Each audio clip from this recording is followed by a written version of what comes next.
सदियों पुरानी बात है। हिंदुस्तान में उस वक्त राजा महाराजे हुकूमत क्या करते थे। एक हिंदू राजे ने बहुत से इलाकों पर कब्जा किया हुआ था। वो एक जालिम बादशाह था। बात बात पर वजीरों को कत्ल करवा दिया करता था। उसका एक वजीर एक अक्लमंद और रहमदिल शख्स था। वो राया से नेक स्कूल करता था और उनकी मदद भी करता था। वो एक मर्तबा दरिया की दूसरी तरफ जाने के लिए दरिया पर पहुंचा तो उसने देखा कि एक मिलाह नई कश्ती लिए उसके इस्तकबाल के लिए मौजूद है। जब वो दूसरी तरफ पहुंचा तो वजीर ने देखा कि बादशाह के हर कारे कश्ती पर कब्जा करने के लिए तैयार खड़े हैं। वजीर ने मिलाह की कश्ती इनसे बचा ली तो वो वजीर का शुक्रिया करते हुए वापस लौट गया। कुछ अरसे बाद किसी ने उस मसला पर वजीर के खिलाफ बादशाह के कान भरना शुरू कर दिए। बादशाह तो पहले ही मौका की तलाश में था कि किस तरह वजीर से बदला ले। कुछ और से पहले दूसरे बादशाह बने उसे सफेद हाथी का तहफा दिया था। वो बच्चा था मगर अब जवान हो गया था। बादशाह बमाह अपने वज़रा और दरबारियों के उसे देखने गया। तमाम दरबारी और वज़रा उसकी तारीफ कर रहे थे। बादशाह वजीर से इंतकाम लेना भूला नहीं था। उसने वजीर से कहा, मुझे उस हाथी का ठीक वजन बताओ वरना तुम्हें कत्ल कर दिया जाएगा। 10 दिन की मेहलत है।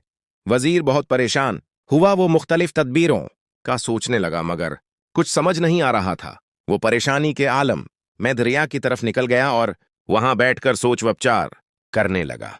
इसी दौरान वही कश्ती वाला बुजुर्ग उसके पास आया और झुककर सलाम किया। वजीर को परेशान देखाकर पूछा, वजीर मोहतरम, क्या बात है, आप परेशान लग रहे हैं। हाँ बुजुर्गो, बादशाह ने एक उलझन में डाल दिया है। 10 दिन की मेहनत थी, आज 8वां दिन है। अगर जवाब न दिया तो मेरी गर्दन उड़ा दी जाएगी। वो उलझन क्या है, शायद मैं कुछ मदद कर सकूं। बात यह है कि बादशाह के पास एक सफेद हाथी है। वो उसका वजन बताने का कह रहा है, वरना मेरी गर्दन। ये तो कोई मसला ही नहीं है, चटकी बजाते ही हल हो गया है। आपका मसला मेरी जान को बनी है, आप चटकी बजाते मसला हल कर रहे हैं।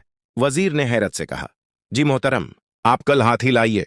उसे कश्ती पर बैठा कर दरिया में उतारते हैं। जितने कश्ती पानी के अंदर जाएगी उस पर निशान लगाएं। गे फिर इतने वजन के पत्थर को निशान तक कश्ती पानी में ले जाकर डाल कर वजन कर लें।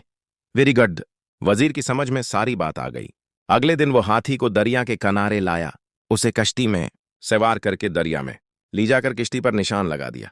फिर उस निशान तक पत्थर डालकर वजन किया गया। फिर उन पत्थरों का वजन क्या और बादशाह को बिता दिया। अब बादशाह हैरान हुआ कि ये कैसे मुमकिन है। जब उसे बताया तो बहुत खुश हो और एक नेकी का ये सलाह दिया है, जबकि उस वजीर ने बहुत से मामलात में बादशाह की रहनुमाई की थी और अपनी गलती का एतराफ किया। नेकी कर दरिया में डाल। वजीर ने मिलाह के साथ नेकी की और मलाह ने नेकी करके उसकी जान बचाई। अल्लाह ताली हमें नेक काम करने की तौफीक अता फरमाए। आमीन।